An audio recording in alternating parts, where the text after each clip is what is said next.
Asalaamu calaykum waraxmatullaahi wabarakaatu. Saaxiibada ku xiran channelka Layaabka Media ee YouTube, ku soo dhawaada asxaabta muuqaalkeena. Maanta waxaan ku soo qaadan doonaa dad leh awoodo aan caadi ahayn.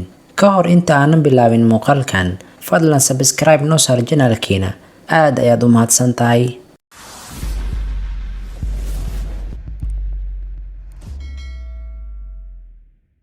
Ninkan lagu magacaabo Serbian Lavisa, laguna naanayso ninka batariga.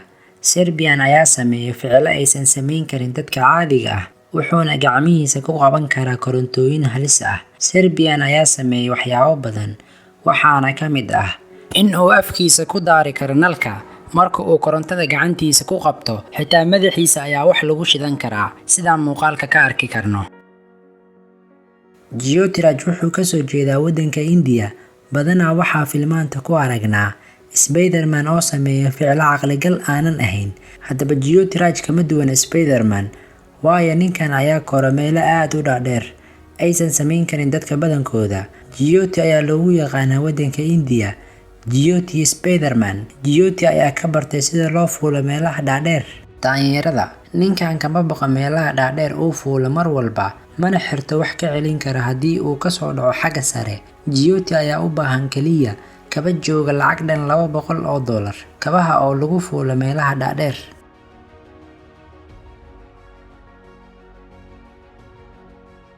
Ninkan lagu magacaabo Shanka Shizu, kana soo jeeda waddanka Shiinaha, dadka ay u yaqaanaan Asian Hulk, ayaa sameeya waxyaabo halis badan.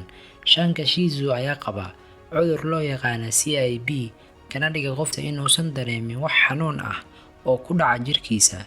Ninkan ayaa awood u leh in uu lugtiisa ku laabo biraha. Ninkan ayaa ku sameeya dhagxaanta inuu ku jibiyo gacantiisa. Shanka Shizu ayaa dareemin wax xanuun ah, wuxuuna ku jibin karaa lugihiisa birta biyaha. Ninkan ayay dadka ka yaabeen. Ninkan ayaa push-up ku samayn kara 3 dhalo oo khamri ah korkooda. Ninkan ayaa jibin kara wax walba oo adag.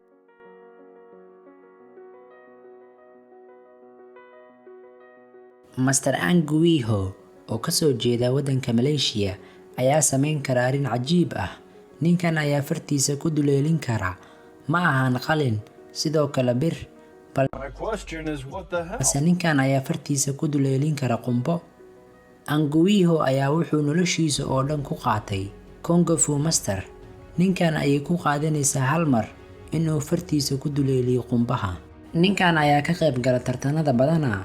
Anguiho ayaana ku sameeya banaanka magaalka, lacaga ayuuna ka helaa ficilkaas uu sameeya badanaa. Markii dambe ayuu ka qayb galay tartan, wuxuuna fartiisa ku duleeliyay qumbooyin badan. Anguiho ayaana ku guuleystay buugga dhacdooyinka caalamka.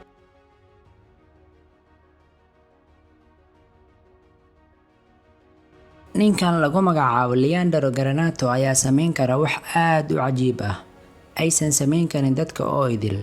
Leander ayaa indhihiisa ku sawiri kara farshaxan.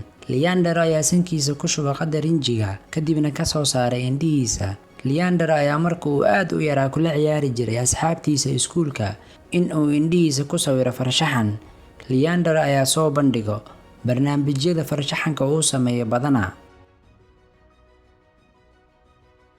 Ninkan lagu magacaabo Steel Man of India ayaa ah nin aad u awood badan.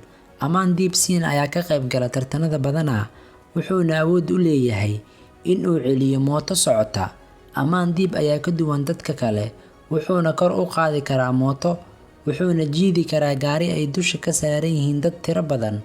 Waaba iska caadi baad leedahay intaan oo idil.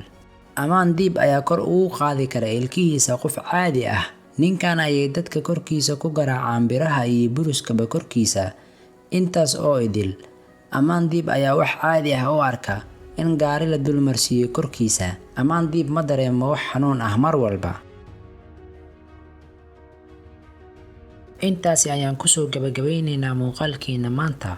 Haddii uu ku qanciyay muuqaalka, ha ilaawin inaad la wadaagto asxaabtaada.